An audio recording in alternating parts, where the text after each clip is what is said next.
what I'm worried about or what I focus more is on proxy leadership.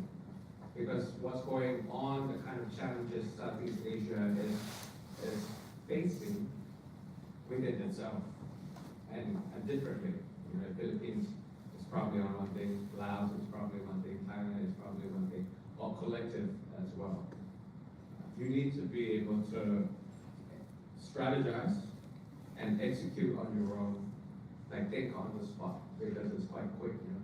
Transboundary case, environmental issues, aging society and all these things.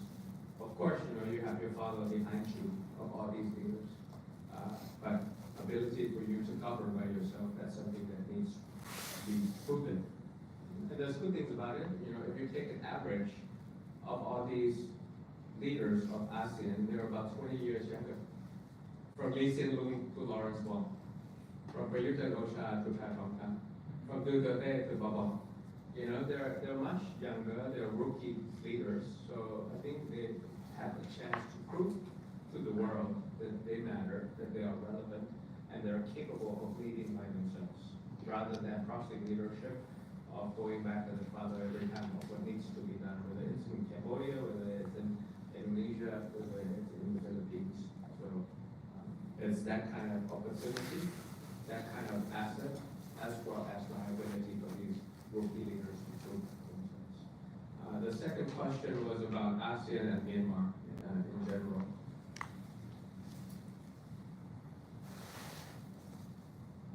5-point consensus into 5-year roadmap. That's essentially what ASEAN needs to do. I mean, it's been years and years, and obviously they met. And they came up with 5-point consensus, which is 5 bullet points of how to pretty much think about the right amount of pressure and incentives for the people of Myanmar to come together and decide, or ceasefire at the very minimum.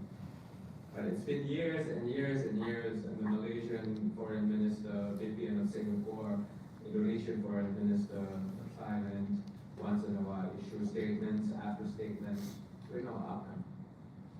So what we need to do as a country, and I think Thailand has that kind of proximity of asset and proximity of liability, because we're neighboring countries, 2,700 kilometers to be precise. So if you cough, we get sick. That's right. And the byproduct of that, whether it's transboundary case, PM2.5, converting Scam City and KK Park, affecting people in Thailand, in America, and in South America, and other places in the world. It's really up to Thailand to really live up to the ASEAN centrality partnership, to step up with all the other ASEAN leaders to turn 5-point consensus bullet points into an action plan of what needs to be done, steps, humanitarian corridor to start off, and then really to have comprehensive views of what Naypyidaw wants, of what NLD wants, what the ethnic groups, which is a lot, that we have to think about. If I were the Prime Minister now, I would think about the risk of, I would think about what post-conflict Myanmar could look like, and the risk of balkanization, and how that would impact the region. And the third and final thing is to really work with frontier states, and that's China and India. So ASEAN as a group, not just Thailand alone, not just Malaysia alone, not just Indonesia alone, but ASEAN as a group, and then China, and then India.